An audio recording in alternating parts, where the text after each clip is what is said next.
I had spent 3 full months preparing for this wedding. But the moment I truly sensed something was wrong didn't happen at the ceremony, it was much earlier. It's just that I had to crash into the wall of reality to finally feel the pain.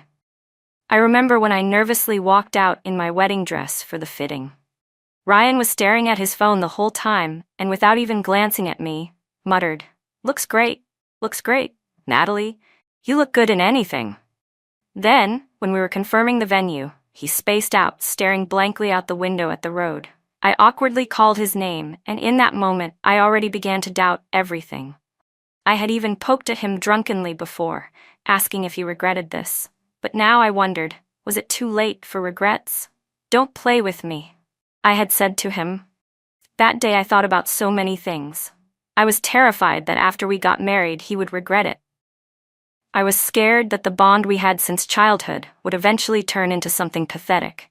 But even to ask a simple question, I had to half-drunk myself just to muster the courage to speak. And yet, he was even more cowardly than I was. He clearly hadn't let go of that person in his heart, but he still made promises to me. "There's nothing to regret," he said. "Natalie, we're the best match, aren't we?" He even apologized and said, "Sorry, I've just been so busy lately. Maybe I've neglected you. Please trust me, okay?" Sometimes when people fall into this strange sense of self-confidence, they lose all judgment. I was stupid and naive. I believed him. From last night until this very moment, I had been nervous yet excited. My palms were sweating as I put on my gown, and before everything went completely wrong, there were already signs. When I first arrived at the venue, I overheard some relatives whispering that the makeup artist didn't seem very professional, that she looked like she was here to cause trouble. I was confused and a little curious because that makeup team had been recommended by one of Ryan's friends. At the time, I was even happy, thinking maybe I'd been overthinking things. After all, he had started to show more care recently. When I finally walked into the makeup room, I saw the girl everyone had been talking about. Honestly, I was already angry. Her eyes were a little red, and no woman wants to see something like that on her wedding day. This was supposed to be the most important moment of my life. Yet a stranger was here stirring up drama. She had a delicate figure, and the white cocktail dress made her look fragile and beautiful. Even with a mask on, it was easy to guess she was attractive. I didn't say anything. Because I cared about this wedding, I just wanted to downplay everything, minimize the mess. I quietly sat in front of the mirror and waited for her to do my makeup, but her hands wouldn't stop shaking. I didn't know what was wrong. Maybe she brought personal issues into her work. Still, it was wildly unprofessional. She even smeared my lipstick. I couldn't take it anymore. Just as I was about to say something, Ryan suddenly got up and pulled off her mask. In that instant, both of them burst into tears. I froze. That woman, I finally recognized her. It was Sherry. I had seen her photo in Ryan's computer folder before. We'd even argued about whether to delete that folder or not. After all, no current girlfriend can be completely indifferent about her boyfriend's ex. In the end, he convinced me by saying, "She's part of my youth." But today, at our wedding, his youth showed up. She disguised herself as a makeup artist just to reunite with him. There couldn't be a more humiliated bride than me. All our guests were still waiting outside. With tears in her eyes, Sherry suddenly bowed and apologized. "I'm sorry, sweetheart. I didn't mean to hurt you. I just wanted to see from afar, behind a mask, if you looked truly happy." And with that, she stumbled out of the room. Ryan immediately chased after her. After a few steps, he stopped, turned back to look at me with guilt in his eyes, and said, "Natalie, I'm sorry. I've always thought of you as a little sister." A sister? So in his heart, a little sister is someone he can kiss, hug, take wedding photos with, and even say, "Why don't we just get married?" to? At that moment, as I watched his figure grow smaller in the distance, the word sister echoed in my ears. Every single reason I once loved him vanished in that instant. All that remained in my head was one question. What do I do now? I had not only lost my dignity but also shamed my parents. I didn't dare step outside. But as time ticked by, Ryan had already run off, leaving behind a mess for me to deal with. I was preparing to take off my wedding dress and go out to explain. Whether I faced it or not, the outcome would still cut deep. I had no other choice. Just as I stood up, the door burst open. "Natalie, are you still missing a groom?" Ryan's longtime rival, Ethan, walked in. He looked at me with a smirk that wasn't quite a smile. My first instinct was that he came to laugh at me. After all, I'd helped Ryan's company fight against him countless times. I felt utterly drained and said, "If you're here to laugh at me, you've had your fill, haven't you? I guess my kindness was wasted on the wrong person. Are you sure you want to walk out there like this and break your parents' hearts?" Ethan's tone carried a hint of surprise at my calmness. "Why?" he asked. "Why are you helping me? What's the catch?" I fired off my questions without pausing, but he only grinned and replied, "Maybe I'm just in a good mood today and felt like doing a good deed. But since you're asking, if I help you this time, the next time you'll owe me one." I looked into his unwavering eyes and felt a shiver run through me. But right now, I had no better option. I needed a man to walk out there with me and face all the friends and relatives waiting in the hall. I took a deep breath, steadied myself, and sat calmly in front of the mirror to retouch my makeup. Then, at my mom's urging, I took Ethan's arm and walked down the aisle. Ethan was taller than Ryan and had sharper, more defined features. Anyone familiar with Ryan could see the difference at a glance. I went through the motions with Ethan for form's sake, but when the officiant called for the vows, Ethan turned to me seriously and said, "Natalie, you won't regret choosing me." For a moment, I felt a strange discomfort. I instinctively avoided his gaze. After the guests left, my mom finally couldn't hold back her tears. I was at a loss, trying to wipe them away for her. "I'm sorry, Mom," I whispered. "I embarrassed all of us today." She turned to look at Ethan and began to stand, likely wanting to bow and thank him. But Ethan quickly stepped forward and stopped her. "You really don't have to do this, ma'am," he said. "Honestly, I had my own selfish reasons. I like Natalie. She just never saw me before. That's why I had to do something this drastic. After all, every act needs a partner, right?" Ethan was surprisingly decent about the whole thing. He stayed fully in character. First, he arranged for a driver to take my parents home. Then he insisted on giving me a ride himself. But when we arrived at the underground parking lot, I was surprised to find out he had brought a motorcycle. Later, I learned that Ethan wasn't even supposed to be there that day. The highway had been jammed, and he had maneuvered his motorcycle between the cars just to make it in time, to protect the last shred of my dignity. My phone was full of missed calls, including some from Ryan's parents. They couldn't reach him, so they were calling me. The rest were from the company. But in that moment, I didn't feel like responding to anyone. By the time we left, the evening rush hour had passed and the roads were clear. The wind whipped past us as the motorcycle sped along, and I felt as if all the mess of emotions was being blown away bit by bit. But Ethan didn't take me home. Instead, he brought me to his hillside villa. He had already asked someone to prepare a bath in advance, complete with aromatic oils and a relaxing massage function. By the time I stepped out of the bath, it was already 10 p.m. I had to admit, after everything, I didn't feel quite as exhausted anymore.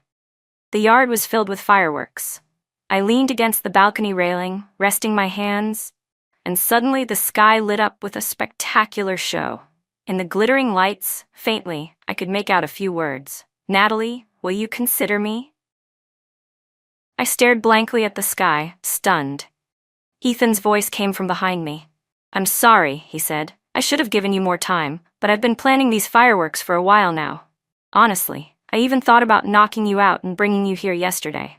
Under the dim lights and brilliant fireworks, I clearly saw Ethan's ears turn red.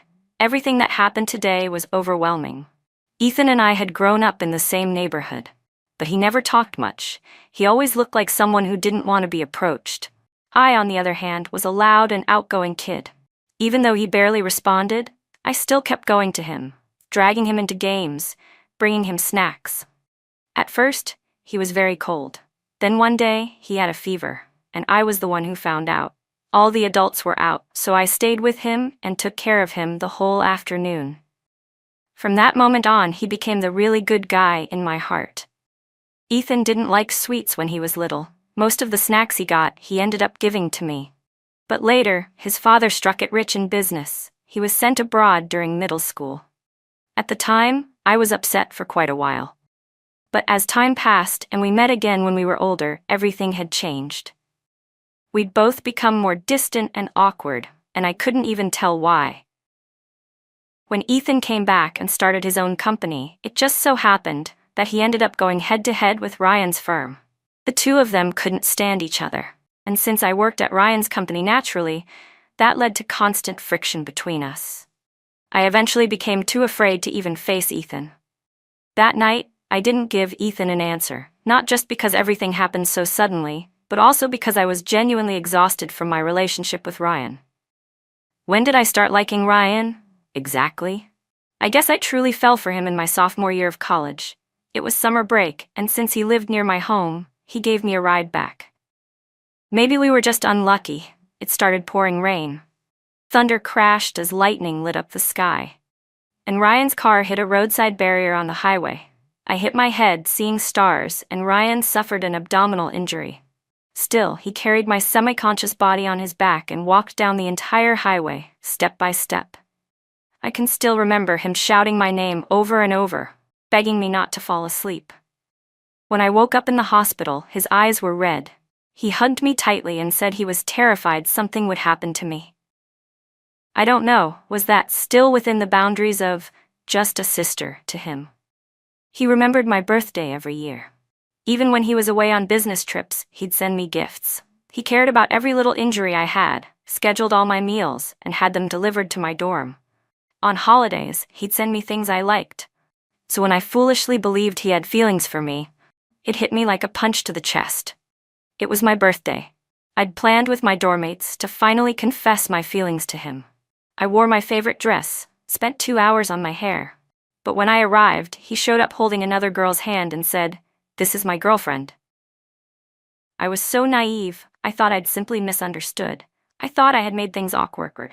After that, I kept my distance on purpose. But he still treated me just as he always had. He told me he saw me as a sister. He'd talk to me about his relationship issues, ask me how to win Sherry's heart. I was caught in a deep emotional conflict. That time was one of the hardest periods in my life. Eventually, just seeing his name on my phone gave me a sense of guilt, like I was doing something wrong. I forced myself to cut those feelings off and play the role of a proper friend. Later, when his company ran into trouble and Sherry broke up with him because of her studies, he started drinking heavily, blacking out in bars night after night. And every time, they called me to pick him up and clean up the mess. He drank so much he ended up with a bleeding stomach. I stayed by his side in the hospital, took care of him, and helped manage his company's affairs. I cheered him on, begged my family for business resources to support him. I even signed up for cooking classes just to make sure he had clean, healthy meals to help his stomach recover. I didn't even understand why I went to such lengths back then. Eventually, the company began to recover, and his confession? It was the most casual thing ever. After dinner, while we were walking in the park, he suddenly grabbed my hand and said, "Natalie, I think we're a good match. Why don't we give it a try?" I was blind, completely clueless. To him, I was just someone convenient, suitable, someone to settle for. That's why his confession was casual. The wedding dress was casual, the ceremony was casual, and as for why he suddenly recommended a makeup artist, I understand now. He must have seen the staff list and recognized Sherry at a glance. From the very beginning, he intended to use my wedding as a stage to resurrect his so-called love story. I stared at the wedding photo hanging in our room and felt nothing but bitter irony. I still remember the moment we took that picture. The photographer had asked him to smile more. And what did Ryan say? "I'm not really someone who smiles a lot, just take the usual shots." But I remembered those photos in his folder at home. He had looked so genuinely happy in them. I stared at the wedding photo hanging in our room for the first time and found it utterly jarring. I was smiling like I was truly happy, while his expression was dull and indifferent. People can be so foolish, always trying to deceive themselves. I had looked at that photo countless times before, but only now was I truly facing the truth. I took it down and threw it in the trash, along with every other thing in the house that was related to the two of us. How ridiculous it was to be someone who wallowed in sentimental gestures. I had bought so many things to symbolize our relationship, matching watches, rings, clothes, shoes. Ryan usually humored me for one day, then shoved them into some drawer, forgotten. I dug everything out from the bedside table and cleared the entire house of anything that held traces of our past. It was like trying to wipe away that part of my life altogether. I thought about selling the house, but I couldn't reach Ryan. The property was under both our names. I also held some shares in the company, but I didn't want to bother with them anymore. I had never enjoyed that kind of work in the first place. So I sold my portion without caring who the buyer was. When I finally met the person face to face, I realized, somewhat belatedly, that it was one of the founders who had fallen out with Ryan. He teased me and said, "Are women really this vengeful? Now that I've got your shares, Ryan's not going to have a good time." "Think whatever you want," I replied flatly. "Let's just get the paperwork done quickly." Do I hate Ryan? I'm not even sure. I just felt exhausted. I didn't want anything more to do with him. I sold my shares to that guy simply because he offered the highest price. What he planned to do with Ryan afterward was his business. I was too tired to care anymore. With the money in hand, I left the city as fast as I could and went on a trip.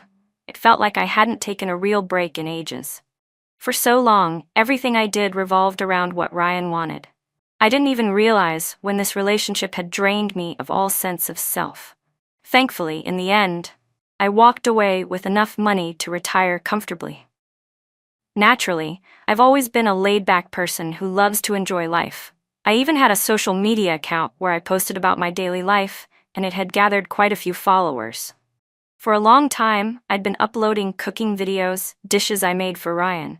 My longtime followers started commenting that I'd changed, accusing me of being blinded by love. Honestly, they were right. People who care about you can always sense when something's off. I had just posted a new video about visiting a restaurant and someone commented, "Sis, did you break up?" I was a little embarrassed. They figured it out so quickly. But I still replied with a simple yes. Afterward, I had a friend help me sell off the expensive items from the purge, just things like watches, necklaces, and rings. Everything else, ordinary, everyday stuff, I threw away. Surfing on the island turned out to be a lot of fun.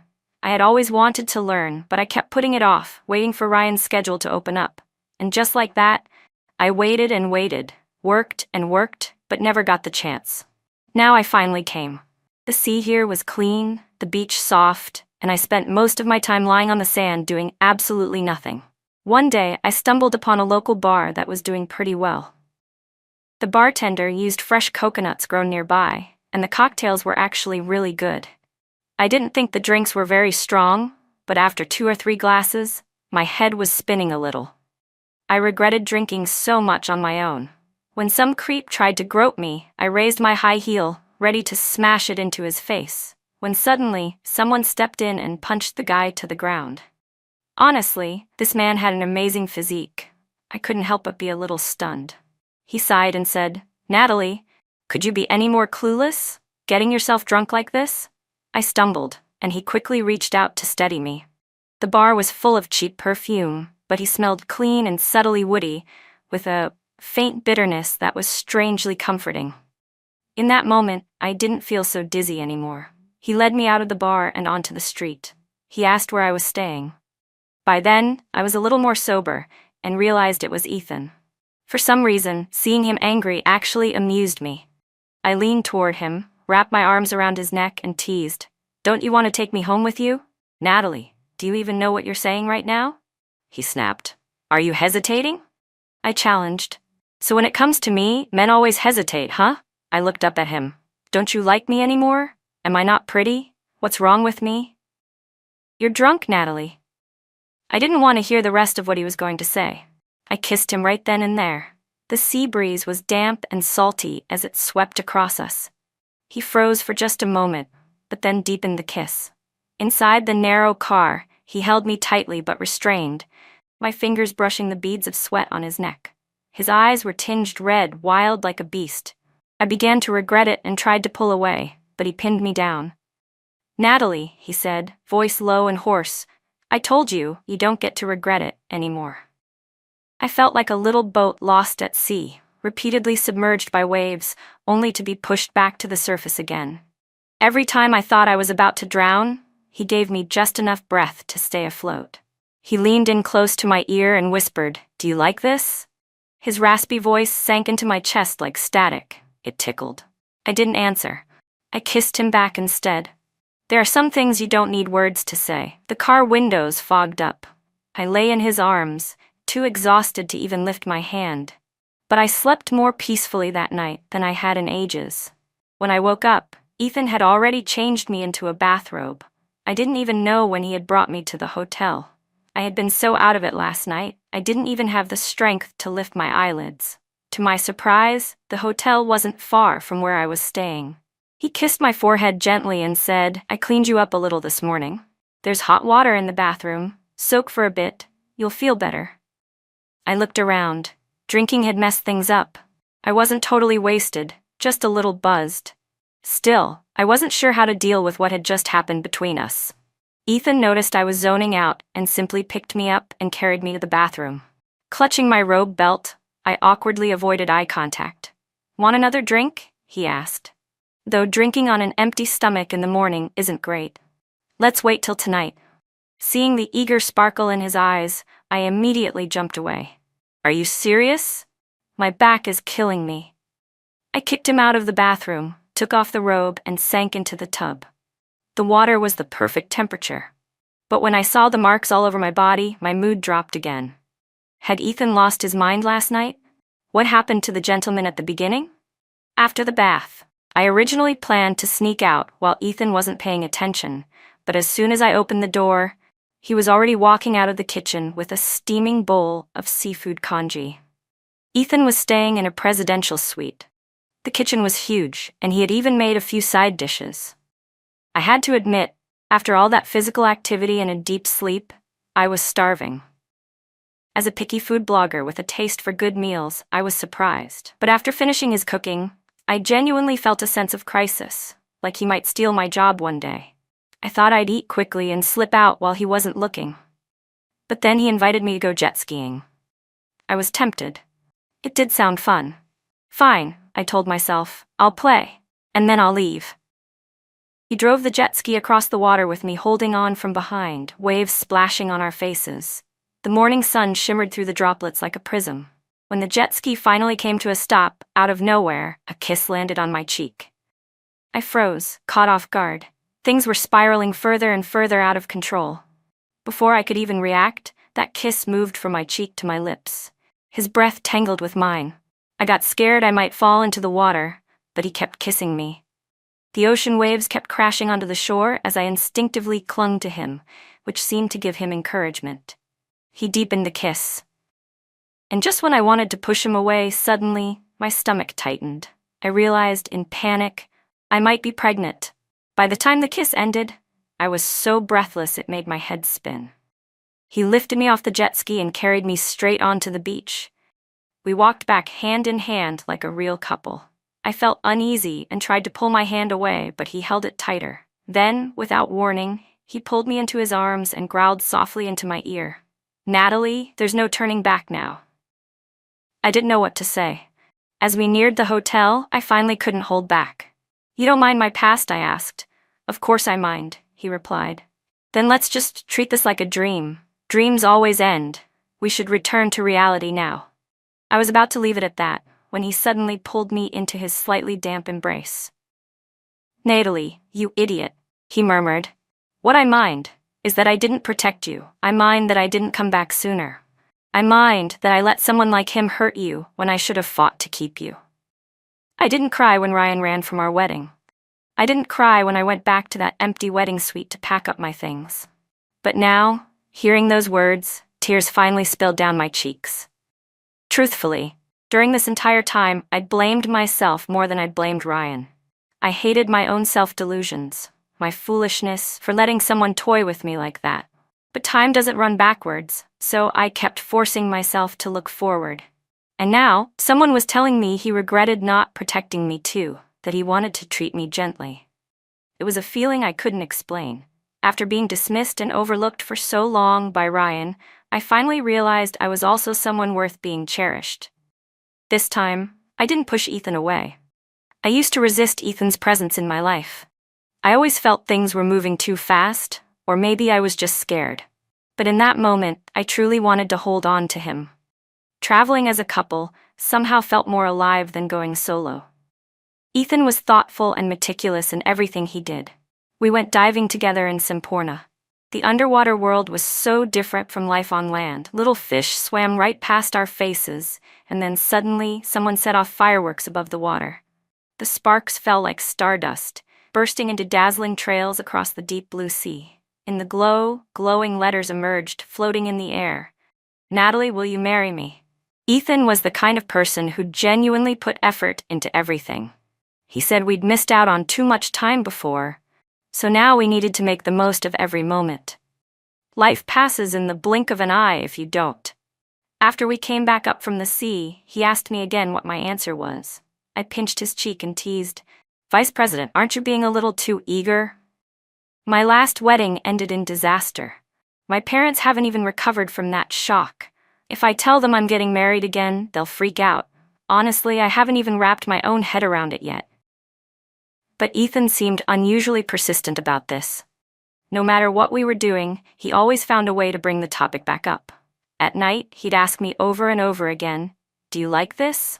Until my throat was so sore I could barely answer. All I could do was nod and whisper, "Yes." He suddenly stopped and with a wounded tone said, "So that's it? You're just going to use me without giving me anything in return? Not even a title?" I had no choice but to soften my voice and promise, "You'll get it, Ethan. As long as you want it, I'll give it to you." What followed was like a storm of waves, one after another, completely overwhelming me. We stayed on the road for more than a month, until Ethan's family started pushing hard for him to come home. That was the only reason he finally brought me back with him. At first, I didn't know how to face everyone, but then Ethan made everything clear with just one sentence. When a friend asked who I was, he looked straight at them and said, "She's the one I'm going to marry very soon." Even his family seemed to have been fully briefed in advance. His mother didn't seem surprised at all about our relationship. With cautious enthusiasm, she asked, "Natalie, do you two have a date in mind for the ceremony or getting your license?" "I'm not trying to rush you, dear.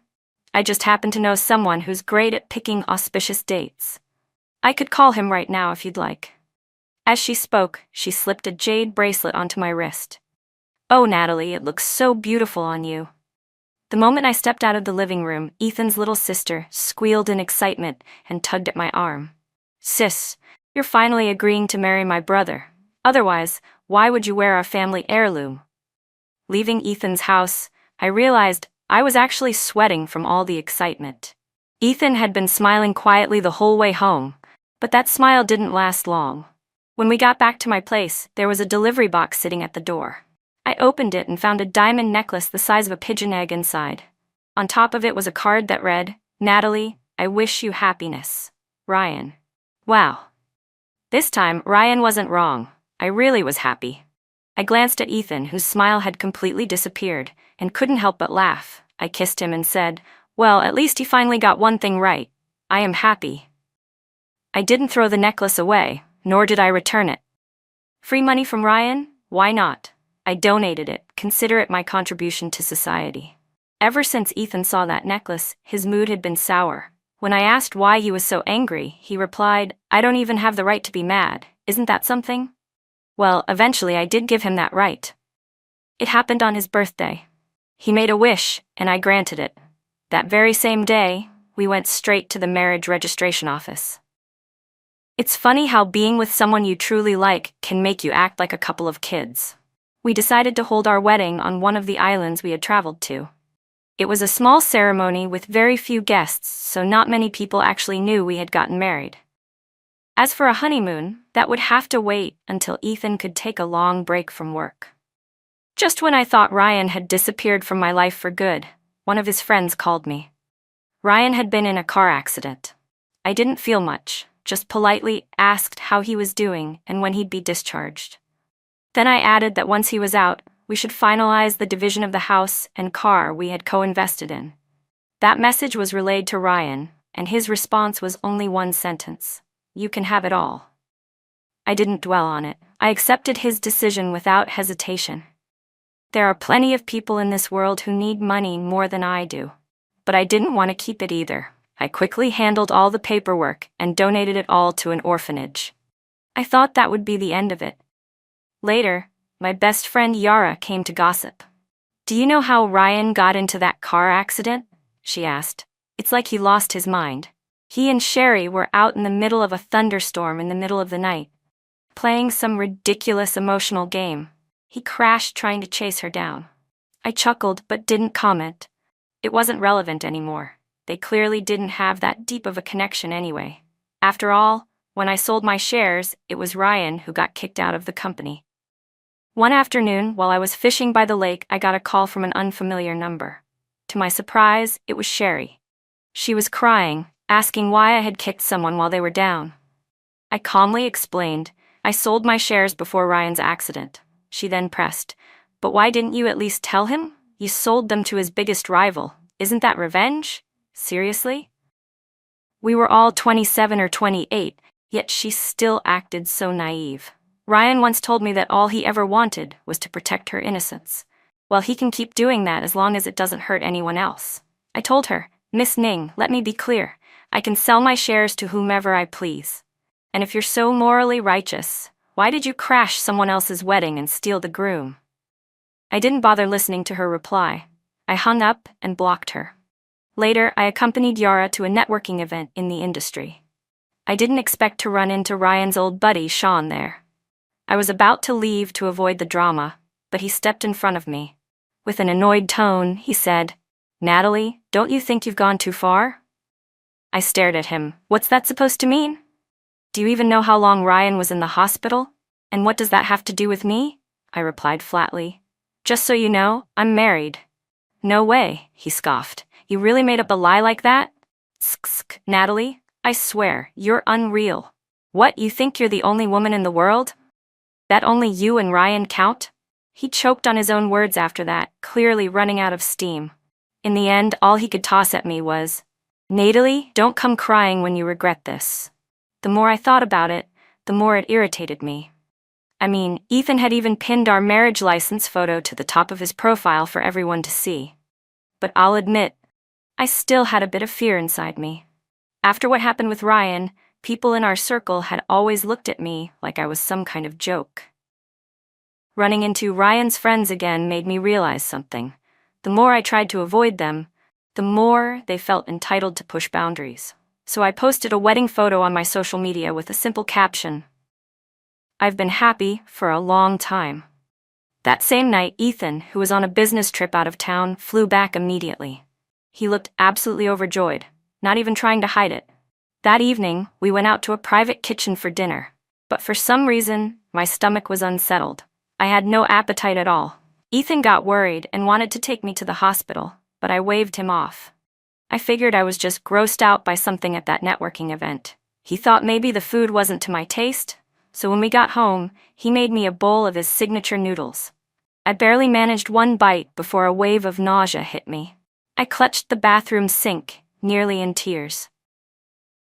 This time, I didn't try to play it off. We got in the car and drove straight to the hospital. Then came a piece of news that completely shocked me. I was pregnant. Ethan's reaction was intense. One minute he was ecstatic about the baby, the next he was panicking over my morning sickness. I leaned back against the pillow, watching him. His eyes looked like deep pools of water, filled with nothing but reflections of me. So this is what happiness feels like, when it's right there in front of you. Once we got home, I practically became the family's panda. Ethan monitored all my meals and made sure I rested properly. He even canceled a bunch of work just to be with me. I laughed and said he was being ridiculous, but he just grinned and replied, "I'm not being ridiculous. Making money is just a means to an end. The real life is here, being together as a family." As I entered the later stages of pregnancy, I slept more and more. One evening, while I was dozing, Ethan was gently massaging my swollen legs when the phone rang. The number was familiar yet strange. When I answered, an angry voice demanded, "Natalie, didn't anyone tell you I've been in the hospital this whole time?" Before I could respond, Ethan snatched the phone from me. My wife is pregnant, don't bother her. Then he hung up without waiting for a reply. Of course, the call came again. Ethan looked completely fed up. I quickly blocked the number. Ryan's drama really had no end. Later, when Yara and I were out grocery shopping, I received a message from an unknown number. Natalie, do you really think that just by forcing it, you can keep him? Do you even know how much he loves me? That car accident you two had, he was only upset because I'd broken up with him that night. Want to test your luck with another runaway groom? Yara read the message over my shoulder and exploded. She snatched the phone from me and dialed back. You piece of trash. Are you done yet? You treat that balding loser like he's some rare gem? Then keep him locked away and stop embarrassing yourself in public. My best friend is already married and pregnant. How many times do we have to say it before it sinks into your pathetic little brain? Is your self-delusion evolving by the day? Let me tell you, if you harass her again, I'll post everything online and let normal people see just how disgusting and pathetic you both are. I stood frozen beside her, stunned by how fiercely my usually polite and graceful best friend could curse someone out. She handed the phone back to me, took a deep breath, and said, I know you're not supposed to get emotional right now. Don't worry, I've got you. Let your sister handle the insults. Meanwhile, Ryan sat frozen in a hospital, staring at the photo Sean had shown him, the one from my wedding. In it, I was smiling so brightly. He couldn't help but wonder, when they had taken their wedding photos, what kind of expression had Sherry worn? That house I sold? The one Ryan and I had once lived in together? The buyer behind the scenes was actually Sherry. She didn't even know why she'd done it. The moment she found out I was selling it, she secretly arranged to have someone buy it, but even after the paperwork went through, she never dared to step inside. Lately, Sherry had been constantly picking fights with him. She would scream and cry, asking whether he regretted everything. But he couldn't give her an answer. He didn't know what to say. Maybe he had just grown too used to having me around. Maybe he assumed that bond between us still existed, that because he had once loved me so deeply, it should still count for something. But he had gone too far. He waited in the hospital, day after day, hoping I would show up. But when the doctor told him he could finally be discharged, I never came. His heart felt utterly hollow in that moment. He couldn't resist making the call. From the other end, a man's voice answered, and then, shortly after, Ryan received a photo of me and Ethan's wedding from Sean. He had never felt so panicked before. The moment he was discharged from the hospital, he rushed back to the home he had once decorated so meticulously. But there was nothing left of him there. Not even a trace. The couple's toothbrushes on the bathroom sink were gone. The wedding photo, gone. Everything. He checked the time, then jumped into his car and sped off. He drove aimlessly through the city, trying to remember where we had taken our wedding photos. After searching block after block, he finally found the shop tucked in a small alley. He went in and asked the photographer for our picture. The photographer gave him a mocking look. It's been so long. Where am I supposed to find it? Didn't your wife keep a copy? Ryan stayed silent.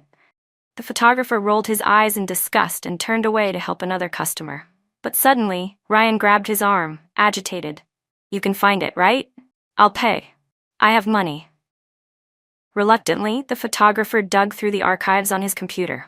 After a long search, he finally found our wedding photo. Ryan stared at the image of me, smiling so radiantly, and felt like his chest had been punched through. Dazed and shattered, he took the photo back home and rehung it on the wall. Sherry kept calling him, but he didn't pick up. Furious, she texted him. You're pathetic, Ryan. Absolutely pathetic. You only want what you can't have. That's the only reason she ever mattered to you. He looked at the message and laughed bitterly. He wasn't even mad. He couldn't deny that part of what she said was true. He had gotten used to me always being there, always treating him well. He had just assumed I would never leave. That night, he drank heavily, chain-smoked until the ashtray was full. The living room stank of smoke and alcohol. It reminded him of the first time he and Sherry broke up. Back then, even after nights like this, he'd wake up to a spotless apartment and a breakfast note that read, Ryan, can today be a good day? But now, there was nothing. Just an unbearable emptiness. He dragged himself off the sofa, trying to find anything of mine left in the house. He searched through the night until morning, but there was nothing. Not a single trace. Even the tulips I used to grow on the balcony were withered and brown. He tried to catch up on what had happened in my life. The video account I used to post on, every single clip that had anything to do with him had been erased. My new life was filled with someone else. Someone who loved and accompanied me. Looking at those posts, he felt a deep ache. His eyes turned red. Then he found the old giveaway post on my account where I raffled off his gifts. Patiently, he tried to contact the winners, offering to buy the items back. But one fan, sharp-eyed and sarcastic, immediately figured out who he was. They mocked him brutally and told him all the items had already been resold or donated in my name. He didn't dare read the comments anymore. The fans were vicious, each word cutting deeper than the last. In a final act of desperation, he went to the store and bought a replica of the matching couple's watch we used to wear. That day, he wanted to try just once more. But what he saw was me, heavily pregnant, being gently supported by Ethan. At that moment, he didn't even have the courage to go up to me. The last time I saw Ryan was when our daughter was 3 years old. We ran into each other at Disneyland. He was standing in line and bought her a Lena Bell plushie. I coldly pulled my daughter to my side without taking the toy.